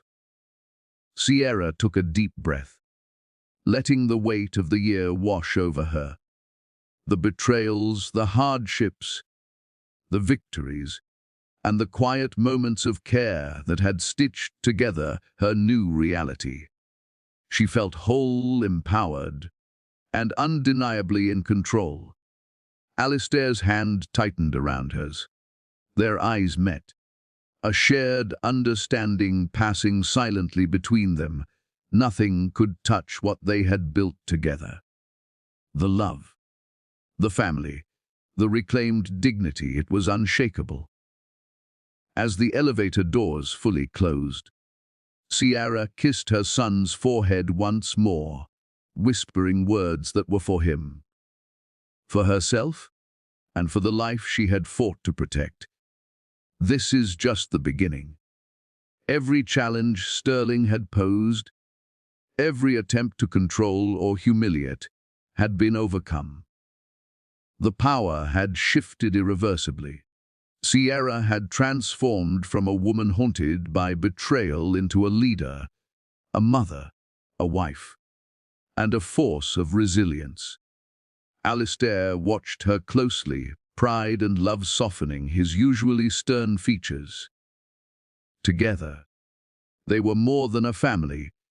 They were a testament to endurance, integrity, and the triumph of authenticity over deception. They moved into the elevator, ascending toward the floors they now commanded, not just in title, but in purpose. Every step forward was deliberate, every heartbeat a rhythm of victory.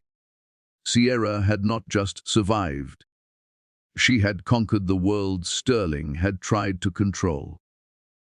The hospital lights reflected softly off her badge, the glint a reminder that authority earned through merit and courage outshines any inheritance or fortune. Sterling's figure blurred in the background as the doors shut completely, the past literally and figuratively closing behind them. The quiet of the elevator contrasted the chaos that had once ruled her life. Sierra exhaled, a deep, steady breath that spoke of release, triumph, and promise. Alistair's gaze never left hers. There was no need for grand gestures. Every look, every touch, every shared breath conveyed unshakable trust and commitment. Sierra's son wriggled, tiny fingers brushing her collarbone. She smiled, the purest, most contented expression she had ever worn. For the first time in her life, she felt entirely aligned with her path, her family, and her own heart.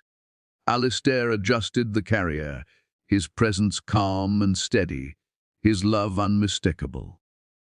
The moment was intimate, quiet, and powerful proof that a life built on authenticity could withstand any storm. They reached their floor. Doors opened. They stepped out together, fully present, fully whole. Sierra's confidence radiated, her son secure, and Alistair unwavering at her side. No whispers, no judgments, no shadows could penetrate this new reality. This was the life they had fought for and earned. Sterling's name faded into the background, meaningless now, a relic of a chapter that had ended. Sierra's steps were steady, deliberate, and commanding. Each step was a statement. I am here. I am strong. I am free. She glanced at Alistair, his hand on her back, guiding, supporting, loving. She realized fully that the battles they had endured had forged not only a family, but a foundation of trust, respect, and unshakable love. The elevator doors closed behind them, once again as they entered the nursery. The space that would witness the first cries, the first laughter, and countless firsts for their son. Sierra exhaled, eyes soft but fierce.